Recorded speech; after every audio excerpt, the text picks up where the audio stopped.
नमस्कार, मैं हूं मनप्रीत और आप देख रहे हैं आपका अपना चैनल वायरल सच। सभी को पता है कि नगर निगम मानेसर के चुनाव बहुत ही जल्द होने वाले हैं, तो इसी के ऊपर चर्चा के लिए आज हमारे साथ गुड़गांव सरपंच एसोसिएशन के अध्यक्ष सुंदरलाल यादव जी हमारे साथ हैं। आइए उनसे बात करते हैं और चर्चा करते हैं कि क्या कुछ होने वाला है नगर निगम मानेसर में। नमस्कार सर, बहुत बहुत स्वागत है आपका। नमस्कार जी मनप्रीत जी, नमस्कार प्रवीण भाई, और आपके चैनल का बहुत हार्दिक अभिनंदन है, स्वागत है। सर, सबसे पहले यही जानना चाहेंगे कि नगर निगम मानेसर कह सकते हैं कि अभी बच्चा जन्म लेने वाला है, तो क्या कहेंगे? क्योंकि आपने सरपंची देखी है, सब कुछ माहौल देखा है, क्या मानते हैं कि सबसे ज़्यादा नगर निगम मानेसर में किस चीज़ की ज़रूरत है, प्रायोरिटी क्या है? सबसे पहले तो आपके चैनल को बहुत बहुत बधाई, बहुत बहुत शुभकामनाएं कि आप गुड़गांव का जो सच है उसे अपने कैमरे में कैद कर कर लोगों तक लेकर आ रहे हो। बिल्कुल, मैं इसके लिए आपके चैनल को बहुत बहुत बधाई देता हूँ, बहुत बहुत शुभकामनाएं देता हूँ। निश्चित रूप से मानेसर नगर निगम का अभी जन्म ही हुआ है एक तरीके से, और आशा करते हैं कि बहुत जल्दी मानेसर नगर निगम के चुनाव हो जाएंगे। यहाँ इनको अपने काउंसलर और मेयर बहुत जल्द मिल जाएंगे।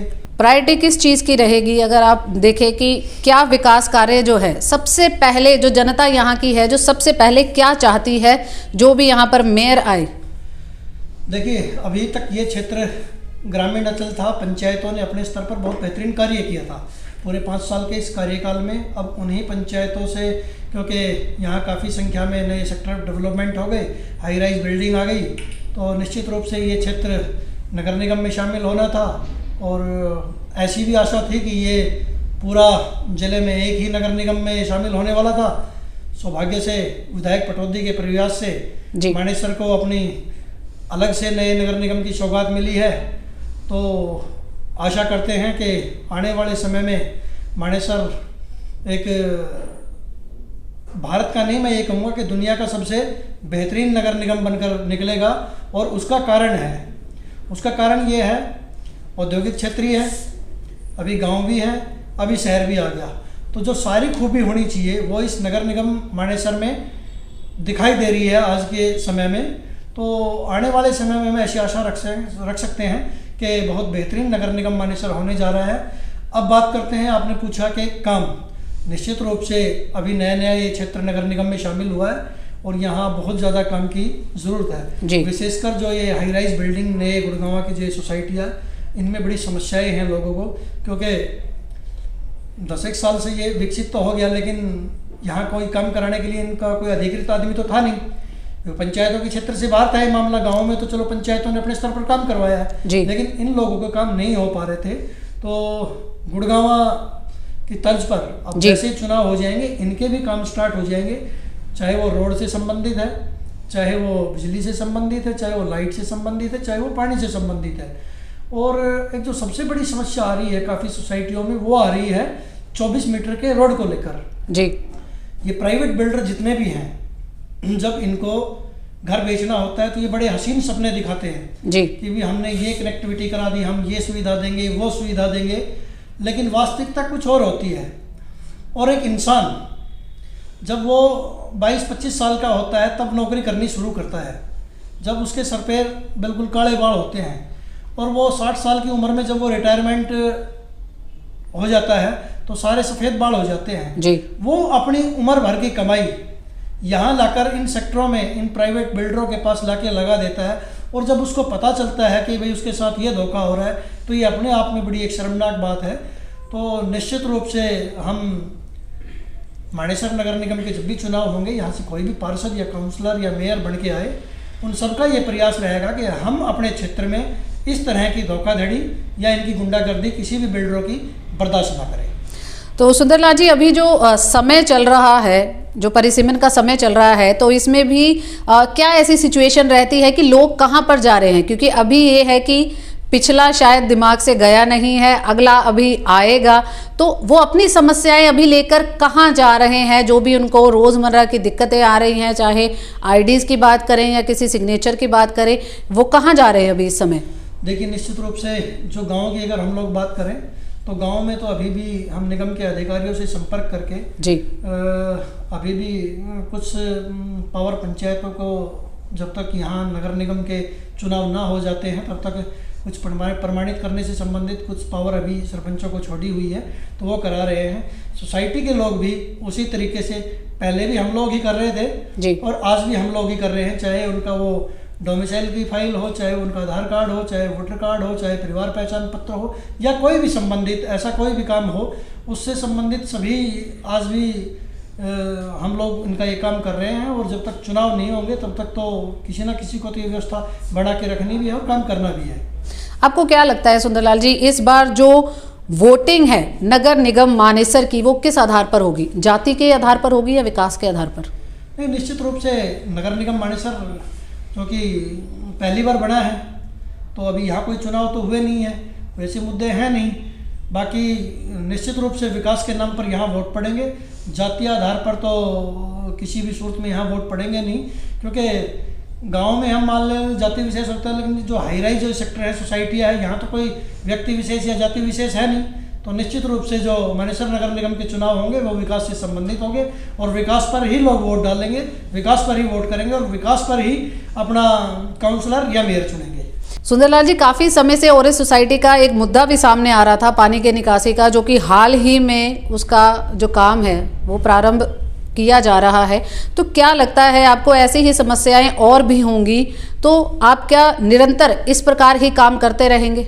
ऐसी अनगिनत समस्याएं जी नए गुड़गांव में अभी भी बनी हुई है, वो बहुत ऐसी समस्याएं हैं। और इस सोसाइटी का भी ये 4 साल से लंबित मामला था और ऐसा ही एक मामला विपुल लावण्य सोसाइटी सेक्टर 81 में, उसका भी ये दोनों एक साथ के मामले थे।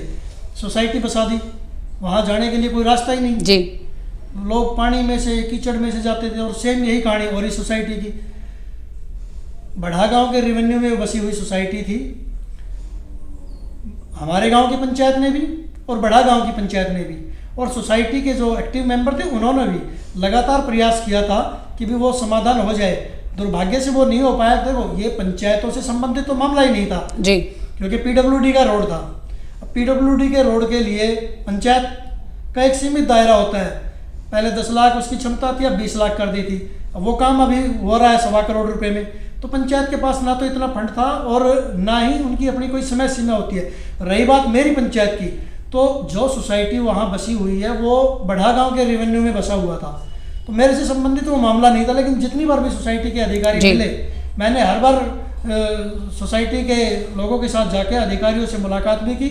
और सौभाग्य से MLA पटौदी, जिन्होंने चुनाव के समय में वादा किया था कि भाई इस काम को मैं अपने टर्म में पूरा कराऊंगा, और उन्होंने अपने वादे पर खरा उतरते हुए अब ये 1.25 करोड़ रुपए का एक काम था जिसकी अब शुरुआत हो चुकी है, काम शुरू हो गया है वहाँ। और हम आशा करते हैं कि आने वाले समय में और इस सोसाइटी के साथ साथ गांव सिकंदरपुर और गांव बढ़ा, दोनों गांव के लोग और भी जो बाहर से लोगों को आवागमन उस रोड से, क्योंकि सार्वजनिक रोड है, मुख्य मार्ग है, तो सब लोग एक सुंदर रोड से, एक साफ सुथरी जगह से वहाँ से रोजाना अपना आना जाना शुरू कर सकेंगे। सुंदरलाल जी, आपका खेलों में काफ़ी ज़्यादा इंटरेस्ट है, आपके द्वारा हमेशा मेले लगाए जाते हैं, क्या इस साल भी आगामी कोई मेला आने वाला है? देखिए, निश्चित रूप से हरियाणा खेलों का हब है जी। अगर हम हरियाणा की बात करें तो जब भी, चाहे वो ओलंपिक हो, चाहे वो अपने राष्ट्रीय खेल हो, या कोई भी ऐसी स्पर्धा हो, जहाँ खेल की बात आ गई वहाँ हरियाणा का नाम सबसे आगे रहेगा। चाहे वो मेडल लाने की बात हो, चाहे वो कोई भी हो। तो ये जो परंपरा है, ये पुरानी परंपरा वर्षों से चली आ रही है, और इसीलिए हरियाणा खेलों में भारत का अग्रणी राज्य है, नंबर 1 राज्य है। कुश्ती, कबड्डी, वॉलीबॉल, खो खो, ये पुराने ऐसे बहुत खेल थे जिन्होंने वर्षों से चले आ रहे हैं। उसी परंपरा को बढ़ाते हुए हम लोग भी अपने गांव में हर वर्ष होली से 4 दिन पहले बाबा खाटू श्याम जी के बहुत बड़े मेले का आयोजन किया जाता है, और जिसमें हरियाणा, राजस्थान, पंजाब, दिल्ली, उत्तर प्रदेश, मतलब आसपास के 5-7 राज्यों से बड़े बड़े खिलाड़ी शिरकत करते हैं। इसमें प्रो कबड्डी, कुश्ती का दंगल, स्मैश और शूटिंग, वॉलीबॉल, इन प्रतियोगिताओं का आयोजन किया जाता है। और मैं आप लोगों को बताना चाहता हूं कि पिछले मेले की हम लोग बात करें तो दीपक निवास हुड्डा भारतीय कबड्डी टीम के कप्तान, राकेश कुमार पूर्व वर्ल्ड कप विजेता, और अनूप कुमार जो कि हमारे पड़ोसी गांव से हैं, इनके साथ साथ प्रो कबड्डी के 7-8 खिलाड़ियों ने पिछले मेले में भी शिरकत की थी। प्रदीप नरवाल जैसे खिलाड़ी भी हमारे इस प्रो कबड्डी के मेले में अपना जौहर दिखा चुके थे। और इस बार भी प्रो कबड्डी के काफ़ी बड़े बड़े खिलाड़ी हमारे इस 14 तारीख को स्कूल में प्रतियोगिता में हिस्सा लेने आने वाले हैं। जब इतने बड़े लेवल के लोगों की बात की जा रही है, प्लेयर्स की बात की जा रही है, तो इनाम भी शायद बड़े होने चाहिए।